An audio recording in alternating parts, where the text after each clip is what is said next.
그것은 기록된 하나님의 말씀입니다. 오늘 우리가 오늘 주신 말씀을 통해서 때를 따라 기대하라 라는 제목으로 하나님의 말씀을 보겠습니다. 여러분, 우리는 매년 세계에서 가장 살기 좋은 나라, 가장 살기 좋은 도시가 어디인가 라는 조사에 대한 뉴스들을 보게 될 때가 있습니다.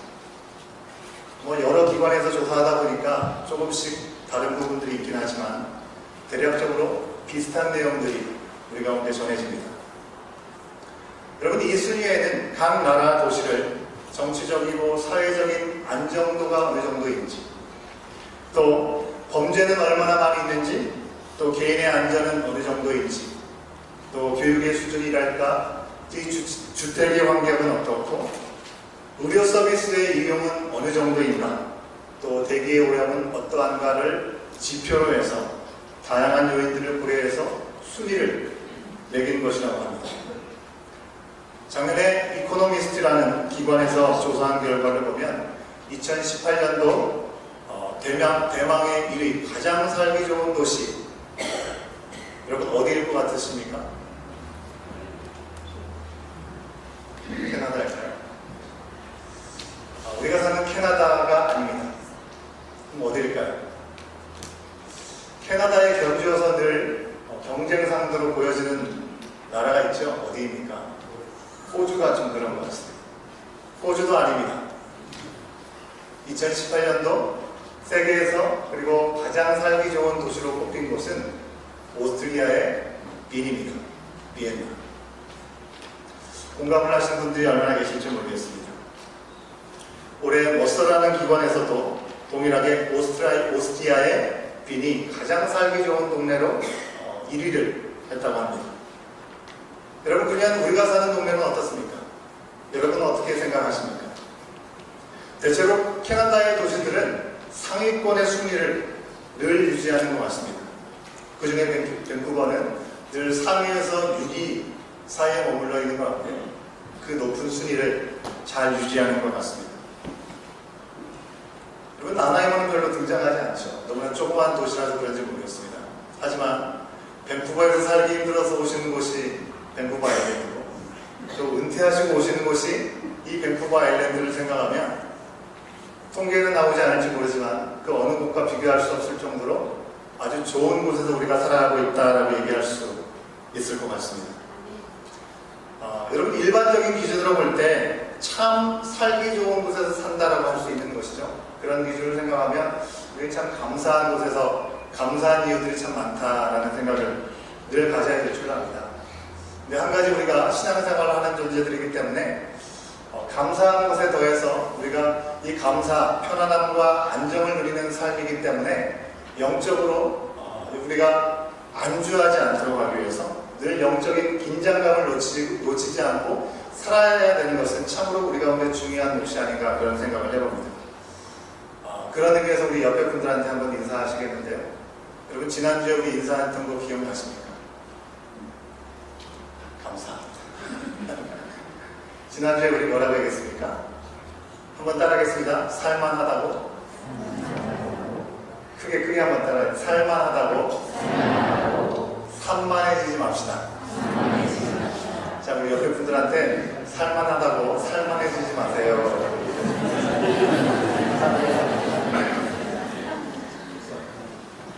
우리가 살만할수록 산만하지 않고 주님께 집중해야 될 줄 믿습니다. 여러분, 오늘 말씀에서 모세가 이스라엘 백성들을 인도해서 나왔던 출애굽 시대, 그때는 어느 곳이 가장 살기 좋은 곳이었을까요? 여러분, 우리는 약속의 땅으로 알려져 있는 가나안을 젖과 꿀이 흐르는 땅이다라고 별칭해서 부르는 것을 우리는 익히 성경 말씀에서 잘 알고 있습니다. 그러다 보니까 당시 세상에서는요, 여러분, 이스라엘 백성들이 종살이하다가 40년을 거쳐서 가나안 땅 들어가는 거 아니겠습니까? 그 세대들은 가나안 땅을 밟아보지 않은 세대들이죠. 그러니 하나님께서 주시는 약속의 땅이고 젖과 꿀이 흐르는 땅이라고 하니 오늘날로 치면 밴쿠버와 같이 정말 살기 좋은 순위가 높은 그런 땅일 것이다 라는 그런 기대를 아마 많은 이들이 했을 것이라는 것입니다. 그런데 실상 일반적인 기준, 우리가 아까 말씀드린 것처럼 세상에서 가장 살기 좋은 것의 표준이 되는 그런 기준들을 들이대다 보면 가나안은 밴쿠버처럼 그렇게 살기 좋은 그런 조건들을 많이 가지고 있는 것처럼 보이지 않는다고 하는 것입니다. 물론 가나안 땅은 지리적으로 아주 요충지에 자리 잡고 있었습니다. 아시아와 유럽과 또 아프리카를 이어주는 아주 지정학적인 위치를 가지고 있었습니다. 그래서 거기에는 해변의 길이라는 이름을 갖고 있는 길이 지나갔고요. 또 왕의 대로라는 이름을 가지고 있는 길도 있었습니다. 여러분, 해변의 길은 이집트로부터 아브라함이 하나님으로부터 부름을 받았던 고향 바벨론에 이르기까지, 메소포타미아에 이르기까지 연결되었던 아주 긴 길이었습니다. 그리고 아브라함이 하나님의 부르심에 응답해서 가나안 땅으로 갈 때 지나갔던 길이 바로 해변의 길이라고 하는 것이죠. 그리고 하나님이 약속하신 대로 그 후손들이 이어질 때 요셉은 형제들의 시기로 인해서 종으로 팔려가게 될 때도 종으로 팔려가는 순간에 그 해변의 길을 걸어서 이집트로 향하게 되었습니다.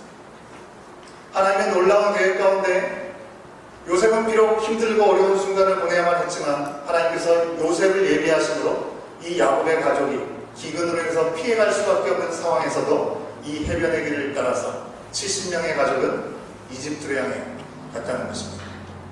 그뿐만이겠습니까?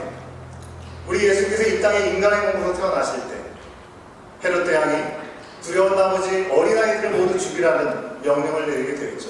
그 위기를 피해서 요셉과 마리아, 어린아이 예수님은 바로 이 해변의 길을 통해서 이집트로, 애굽으로 피신을 가셨다고 하는 것입니다.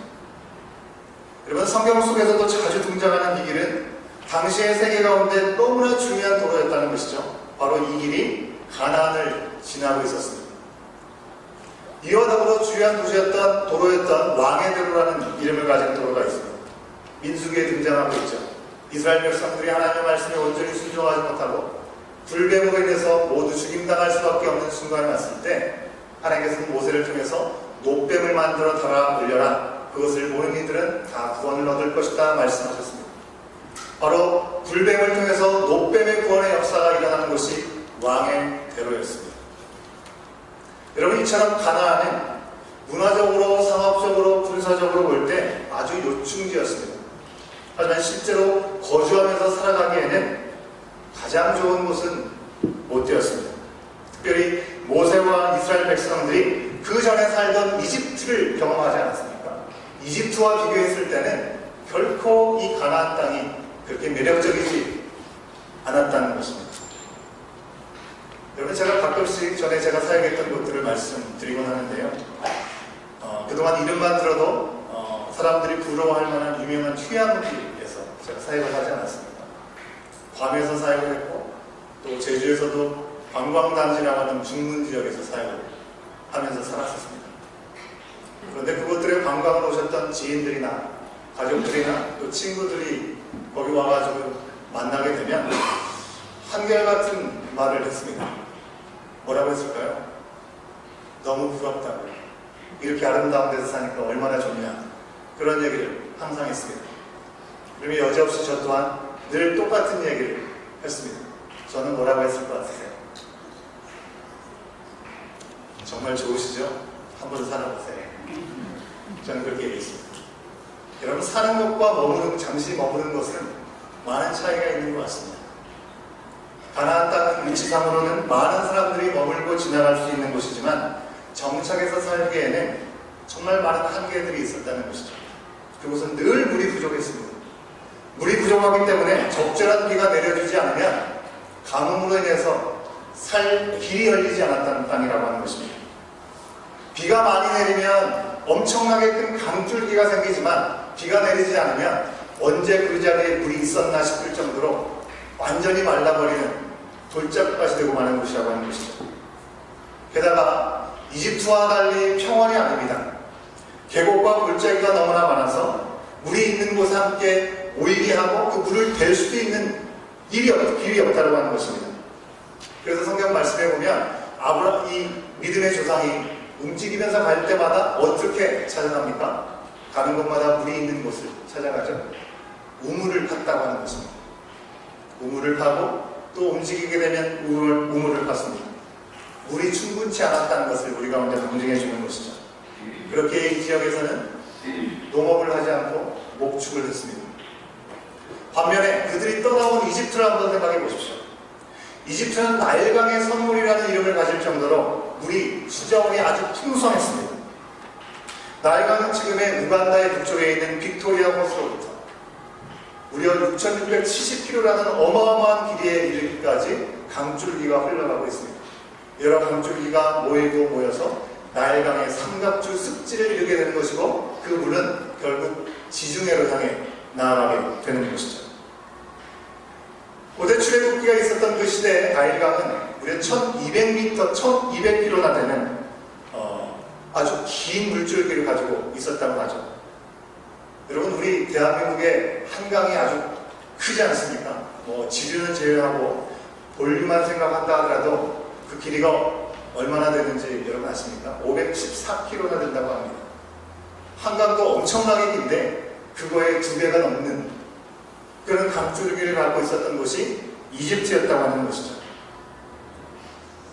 어릴 때 지리 수업을 하면서 들었던 이야기 중에 이 나일강에 이 물이 비가 많이 오게 되면 홍수가 범람하듯이 물이 범람하게 된다는 얘기를 여러분 학창시절에 한 번 정도 다 들어보시지 않았을까 그런 생각을 합니다.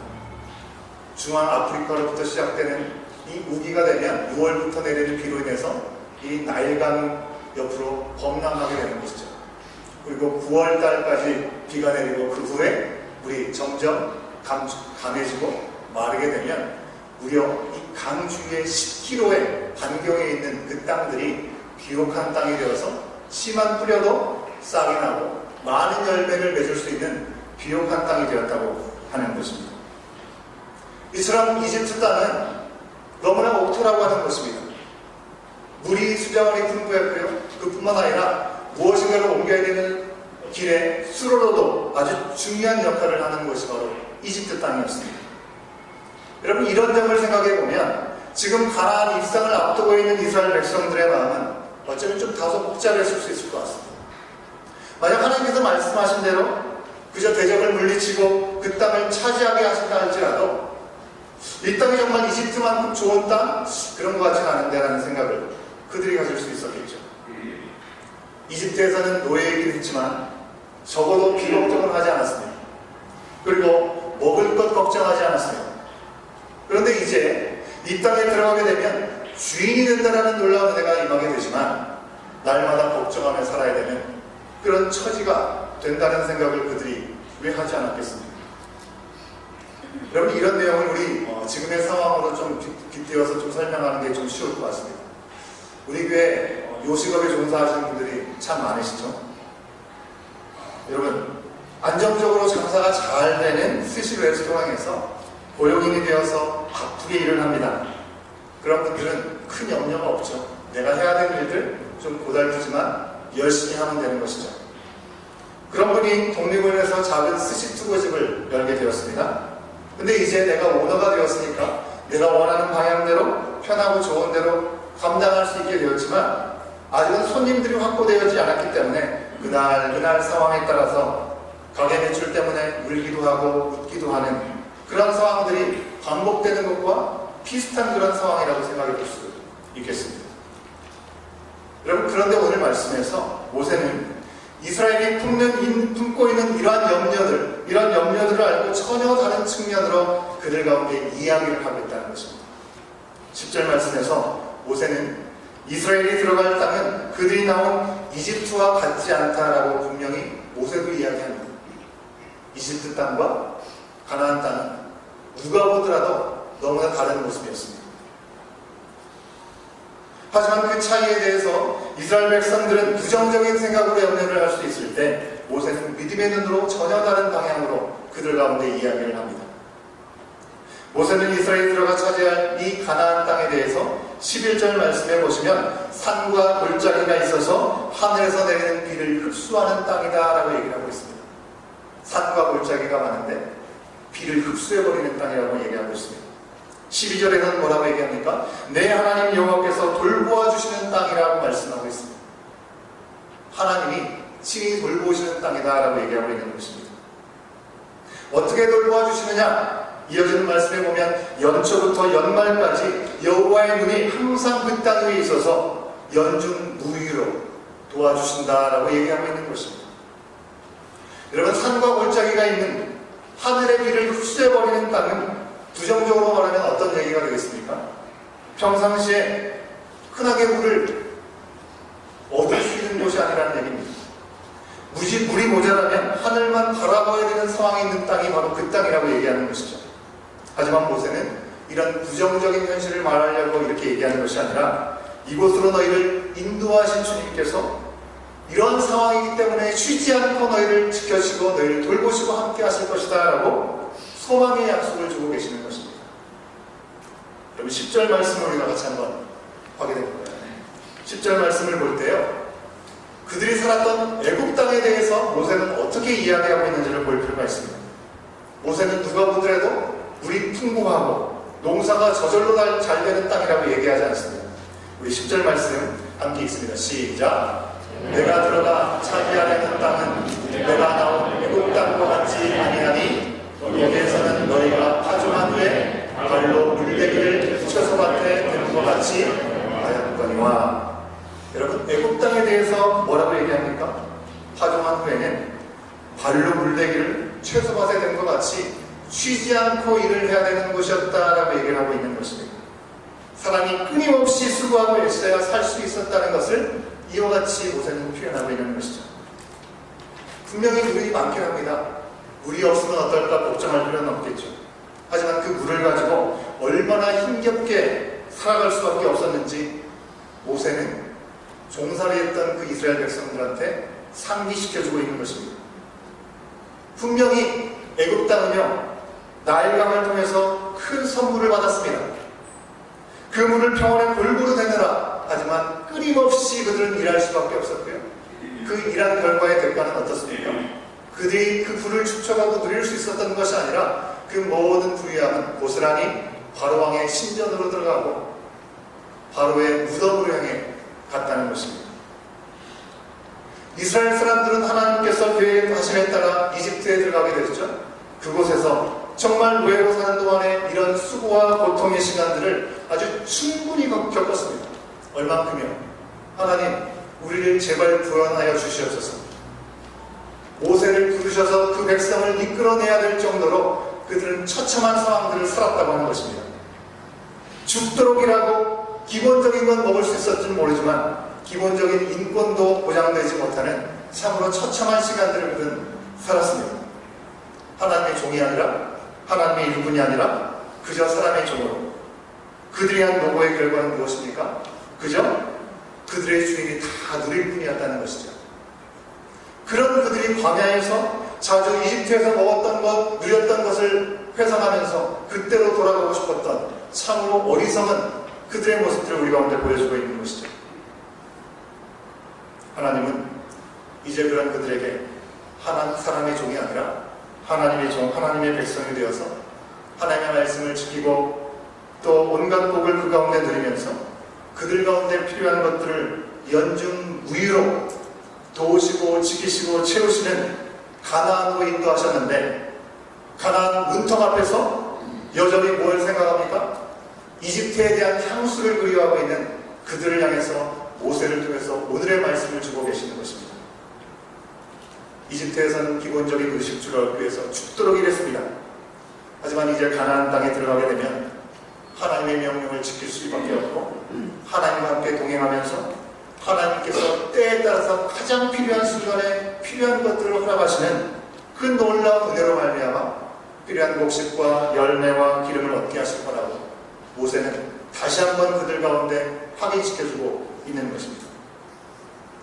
여러분, 지금 모세가 무엇을 얘기하고 있는 것입니까? 믿기만 하면 아무것도 하지 않아도 하나님께서 다 채우실 거다라고 얘기를 하고 있는 것입니까? 그런 얘기가 아닙니다. 이전에는 내 힘과 내 수고로 어떻게든지 살아내기 위해서 힘을 쓰고 정말 끝도 없는 노력을 하고 끝도 없는 애를 써야 한다고 한다면, 이제는 우리의 삶을 책임지시는 하나님의 손 앞에 우리 자신을 내어드리고는 말미암아 비록 눈에 보이는 상황, 내가 원하는 것들이 그 순간에 나에게 오지 않는 것처럼 보인다 할지라도 가장 필요한 순간에 우리 가운데 함께 하시고 그런 하나님을 놓치지 않고 살아갈 수 있도록 두려움 없이 평안으로 살아갈 수 있는 길이 분명히 허락되었다는 것을 이와 같이 말씀해 주고 있는 것이죠. 가나안 땅에 가면요, 이스라엘은 이전처럼 유혹에 빠져서 다른 우상을 찾아서 어떻게든지 그들의 마음의 위로를 받고 헛되이 예배할 것을 하나님은 너무나 잘 아셨습니다. 그러기에 오직 예수 그리스도, 바로 하나님만을 섬기고 의지할 때 그들에게 적절한 때 이른 비와 늦은 비를 내리시리라, 그런 약속의 말씀을 확인시켜주고 있는 것이죠. 여러분, 이런 내용을 보면 가나안은 언제나 풍부한 물과 곡식과 열매가 보장되어 있던 땅은 아닌 것 같습니다. 그러기에 더욱 주님을 의지할 수밖에 없기에 그래서 그 땅이 복된 땅이다라고 말씀하고 있는 것이죠. 하나님은 그들이 하나님의 말씀을 저버리지 아니하고 청종하고 또 하나님을 사랑하고 마음과 뜻을 다해서 섬기게 하시려고 그들 스스로 조그만 열심을 다하면 그들 스스로 얼마든지 얻을 수 있다라고 생각했던 이집트 땅에 그대로 내버려 두지 아니하시고 전적으로 하나님을 의지하고 따르고 높일 때만이 가장 필요한 것들을 허락하시는 가나안 땅으로 그들을 이끌어 오신 것입니다. 이제 그들은 하나님의 손길 가운데, 하나님의 눈길 가운데 가나안 땅을 앞에 두고 있습니다. 가장 든든한 곳으로 인도받고 있는 시점이라고 하는 것이죠. 하지만 그들 가운데 하나님이 없다면 이곳처럼 가장 비참한 곳은 또 없을 것입니다. 도대체 하나님께서 왜 이들을 이처럼 인도하시는 것입니까? 잘 알지 못하고 늘 어리석은 가운데 처할 수밖에 없는 이 이스라엘 백성을 통해서 세상에 있는 모든 열방에 속한 하나님의 자녀들이 하나님을 바로 알고 그 하나님의 은혜를 누릴 수 있는 삶을 살게 하시려고 굳이 이스라엘을 택하시고 굳이 이스라엘을 여기까지 인도해 오셨다고 하는 것이죠. 이제 가나안 땅에 들어가면 하나님의 눈길이 연초부터 연말까지 그들을 살피시지만 동시에 그들 또한 매 삶의 순간순간 하나님을 붙들고 씨름해야 되는 숙제가 그들 가운데 있는 것입니다. 여러분, 이른 비는 가을에 내리는 비고요, 늦은 비는 봄에 오는 비입니다. 아무리 농사를 지어도 바로 그 타이밍에 비가 내려지지 않으면 모든 것이 말라 죽고 마는 것이죠. 그런데 1분 1초의 오차가 없이 하나님 정확하게 필요한 그 순간에 그들 가운데 물을 허락하시는 것입니다. 하나님께서 이와 같이 함께 하시는구나. 거기서부터 그들 가운데 허락하신 원래 인생의 이유들과 목적들이 회복될 수 있었기에 하나님은 그들을 이곳으로 인도하신 것입니다. 이 말씀 앞에 서 있는 우리들은 어떻습니까, 여러분?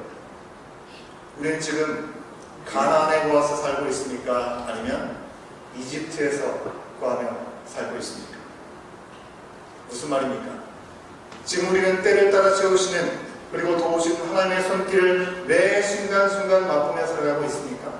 아니면 그저 안정적이다 생각하는 그 선에서 내 최선으로 적당히 살면서 하나님과 일정한 거리를 유지한 채로 나의 삶의 주인이 나이고 혹은 다른 누군가가 되어서 우리의 삶을 주관하는 그런 삶으로 우리가 혹시 살아가고 있지는 않습니까? 오늘날의 세상은 과학과 문명의 발달로 인해서 세상을 지으신 하나님, 창조주 하나님, 원래의 주인 되신 하나님을 잊고 살아가게 만듭니다. 사람의 힘으로, 사람의 능력으로, 지식으로, 경험으로 무엇이든지 할 수 있을 것처럼 우리를 밀어붙입니다. 사실 실상 하나님의 도움이 아니고서는 한순간 우리는 호흡을 내쉴 수도 없는 존재들임에도 불구하고 우리의 힘과 지식으로 이 모든 것들이 마치 이루어진 것처럼 우리가 도취되어서 하나님 없이도 마치 살 수 있는 것처럼 착각하게 될 때가 있다고 하는 것이죠. 여러분, 에덴 동산을 한번 생각해 보십시오. 선악을 알게 하는 나무, 열매 외에는 모든 것을 다 누릴 수 있도록 하나님 허락하셨습니다. 모든 것을 허락받은 하와에게 하나님이 정말 아무것도 먹지 말라고 했느냐라고 우리와 하나님 사이를 내는 사탄, 원래 우리에게 너 스스로 할 수 없다고? 다 할 수 있는데 왜 하나님이 필요하니? 하나님 없이 네가 못할 것 같아? 라는 음성을 우리 가운데 던져준다는 것입니다. 우리를 미혹하고 하나님으로부터 점점점 멀어지게 만들려고 한다는 것이죠. 그러나 분명하게 우리가 주신 말씀이 있습니다. 예수님께서 요한복음 15장의 말씀에서 뭐라고 하셨습니까? 포도나무의 비유를 통해서 너희가 나를 떠나서는 아무것도 할 수 없다라고 말씀해 주셨습니다. 여러분, 하나님께서 우리를 무기력하게 그냥 무작정 조종하기 위해서 우리가 하나님을 떠나서는 아무것도 할 수 없다라고 얘기를 하시는 것일까요? 가나안으로 부르시는 것이 바로 꼼짝달싹 못하게 하기 위해서 부르시는 것이 아니라 진정으로 돌봐주시고 도와주실 아버지 하나님이 계신데도 불구하고 마치 부모가 없는 고아처럼 나 스스로 모든 것들을 하려고 애쓰고 그리고 고생하는 우리들의 연약한 안타까운 모습을 보시면서 우리를 부르고 계신다고 하는 것입니다. 여러분, 이 세상은 너무나 자주 하나님을 의지하는 것을 부끄러운 일이라 여기게 만든 세상이 되어버렸습니다. 내 일은 내가 스스로 알아서 하고 내 인생의 결정은 내가 하는 것이 더 성숙한 삶이다라고 생각하게 만듭니다. 하나님을 우리의 인생의 주관자가 아니라 우리의 인생에 끼어드는 간섭하는 분, 때로는 희생하는 분, 이런 정도로 생각하게 만든다고 하는 것입니다. 그러나 이 모든 것이 이 세상과 우리를 지으시고 구원을 약속하신 하나님의 뜻과는 상관이 없는 것이죠. 우리 하나님께서 우리의 삶의 주관자가 되신 줄을 믿습니다. 우리와 영원히 함께 할 수 있도록 자신의 생명을 내어주시고 이 땅에 독생자를 보내주신 그 예수 그리스도의 말씀, 그 말씀을 붙잡는 우리가 될 때 우리는 여전히 우리의 삶 가운데 해결할 수 없는 그런 문제들까지도 바로 그때 필요한 그 일들을 주님께서 간섭하심으로 행하신다는 것이죠. 여러분, 우리가 주를 믿는다라고 얘기합니다. 우리의 주인 되신다라고 고백합니다. 여러분, 우리가 주로 고백하는 것이 무엇을 의미하는 것입니까? 우리가 그저 정신적인 위안을 좀 받고 의지할 대상이 좀 필요하니까 의지하길 원하는 마음으로 고백하는 것이 주 되시다라고 고백하는 것입니까? 아니요. 진짜 우리의 주인 되신다라고 고백한다면 우리의 인생 통틀어서 우리의 삶 자체가 바로 주님의 것이다라고 고백하는 것이 되어야 되는 것입니다. 우리 하나님은 바로 우리 인생의 손님도 아니시고 간섭자가 아니시고 주관자이시고 때를 따라 모든 것들을 예비하신 가운데 채우시는 분이시기 때문에 우리는 하나님을 향해서 때를 따라 기대할 수 있는 믿음을 가져야 되는 것입니다. 이 자리에 앉아 계신 여러분, 지금 내가 할 수 있는 것이 아무것도 없고 너무나 답답한 상황 속에 있으신 분이 계십니까? 주님께서 이미 응답을 예비하신 줄로 믿습니다. 주님이 일하실 것입니다. 이런 고백이 우리 가운데 필요한 것이고 이런 고백을 통해서 하나님의 일하심을 볼 수 있어야 되는 것이겠습니다. 혹시 이 자리에 너무나 평탄하고 더 이상 좋을 수 없다, 하나님이 굳이 도우시지 않으시더라도 살 수 있을 것만 같다라고 생각하시는 분들이 계시다면 이 모든 것은 바로 주님이 채우시고 도우시는 것이다. 아멘. 여기까지 이끄신 하나님의 손길들을 기억하고 감사함으로 더 겸손하게 주님의 길을 구할 수 있는 우리의 모습이 되어야 될 줄을 믿습니다. 사랑하는 여러분, 하나님은 우리를 이 세상이 바라는 것보다 비교할 수 없는 더 나은 곳으로 우리를 이끄십니다. 그곳은 연중 무탈하고 그냥 무난해서 아무런 어려움 없이 매일 정도 우리가 애쓰는 정도로만 충분히 먹고 살만한 곳이 아니라 내 힘과 내 능으로는 아무것도 할 수 없어서 오직 하나님을 의지할 수밖에 없는 곳, 인생의 광야이고 이스라엘 백성들이 들어가는 가나안 땅이라고 하는 것입니다.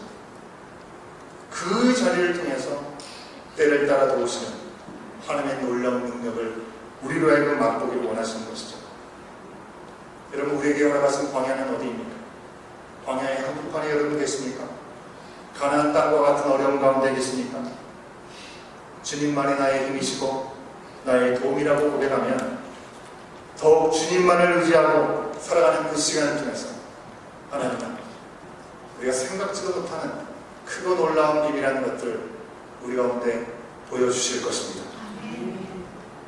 내 인생이 때로 힘겹고 기대대로 되지 않아도 하나님의 눈길 결코 떠나지 않는다는 사실, 내 안에 계신 성령 하나님께서 여전히 나를 위해서 기도하신다는 사실을 잊지 마시길. 악한 이 세상, 하나님을 부인하는 이 세대 가운데 이 시대를 본받지 않고 날마다 성령 안에서 주님이 어떤 일을 하실지 우리가 기대하고 이른 비와 늦은 비로 때를 따라 우리 가운데 허락하실 주님을 기대하고, 여러분, 우리가 이 땅에 살아가는 것 당장에 먹고 살 일들을 걱정하는 삶으로 우리를 부르시는 것이 아니라 이미 십자가의 능력을 우리로 하여금 맛보게 하시고 십자가의 능력을 맛보지 못한 사람들에게 그 놀라우신 하나님의 능력을 맛보며 살아갈 수 있도록 하나님의 나라를 위해서 오늘도 우리 가운데 새 생명을 불어넣어 주셨고, 오늘도 우리를 예배자의 자리로 불러주셨고,